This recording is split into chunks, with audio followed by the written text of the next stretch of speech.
Middle school students are on the career path early during a career exploration fair held today on the UNLV campus. It was all in partnership with Junior Achievement of Southern Nevada and the Mirage. The career fair offered 32 different booths featuring careers such as firefighting, banking, jobs at Southwest Airlines, the hospitality industry, even a booth for the law school at UNLV. The event also provided early opportunities for businesses to connect with the young adults for their future talent pipeline.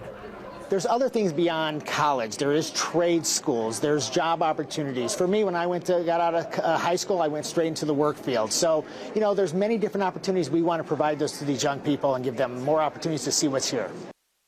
Organizers of Junior Achievement said over 800 local kids attended the career fair to explore their options.